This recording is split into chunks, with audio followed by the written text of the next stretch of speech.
मुंबईमध्ये कोरोना वाढतोय। मुंबईत 8 कोरोना रुग्ण समोर आले आहेत। मुंबईच्या 7 हिल रुग्णालयामध्ये या रुग्णांवर उपचार करण्यात आलेले आहेत। त्यांना इथं दाखल करण्यात आलेलं आहे। मुंबईमध्ये 8 कोरोना रुग्ण आढळलेले आहेत। यावेळी एक महत्त्वाची बातमी आपण बघतोय। मुंबईला पुन्हा एकदा कोरोना रुग्ण जे आहेत ते इथं वाढत असल्याचं दिसतंय आणि या ठिकाणी हे रुग्ण वाढत असल्यामुळे मुंबईकरांचं टेन्शन वाढलेलं आहे। मुंबईच्या 7 हिल्स या रुग्णालयामध्ये या कोरोनाग्रस्तांवर उपचार सुरू आहेत। यावेळी एक महत्त्वाची बातमी आपण बघतोय। मुंबईमध्ये 8 कोरोना रुग्ण समोर आलेले आहेत। मुंबईतल्या 7 हिल्स रुग्णालयामध्ये त्यांना दाखल करण्यात आलेलं आहे आणि हा कोरोनाचा पुन्हा एकदा एक मोठा स्फोटच म्हणावा लागेल, कारण 8 रुग्ण समोर आलेले आहेत। त्यामुळे आता या रुग्णांवर तातडीने उपचार करणं अतिशय महत्त्वाचं झालेलं आहे आणि कोरोनाचा प्रसार होऊ नये त्यासाठी देखील उपाययोजना काळजी घेणं देखील तितकंच महत्त्वाचं आहे।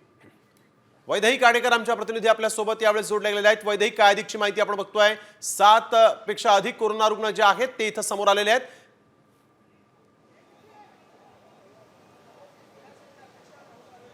नक्कीच स्नेहिल, जर आपण बघितलं तर मुंबईमध्ये कोविडच्या रुग्णांची संख्या वाढते की काय अशी शक्यता सध्या निर्माण झालेली आहे। कारण की KM रुग्णालयामध्ये आत्ता काल आपण बघितलं की 2 कोविड सदृश्य असलेल्या रुग्णांचा मृत्यू झाला होता आणि त्यानंतर 8 रुग्णांना 7 हिल्स हॉस्पिटलमध्ये जे आहे ते दाखल करण्यात आलं होतं। मात्र या 8 रुग्णांना वेगवेगळ्या व्याधींना खरं तर या रुग्णालयामध्ये दाखल करण्यात आल्याची माहिती जरी दिली असली तरी यांचा रिपोर्ट जो आहे तो कोविड पॉझिटिव्ह आहे। त्याच्यामुळे आता KM जर रुग्णालयामध्ये ही परिस्थिती आहे तर इतर रुग्णालयांमध्ये काय नेमकी परिस्थिती असेल अशी शक्यता सध्या वर्तवण्यात आलेली आहे। आणि मुंबईमध्ये अगदी वैद्य आणि आपण सगळ्यांनीच काळजी घेणं देखील तितकंच गरजेचं आहे, सावध होणं देखील तितकंच गरजेचं आहे। धन्यवाद आपण दिलेल्या सविस्तर माहितीसाठी।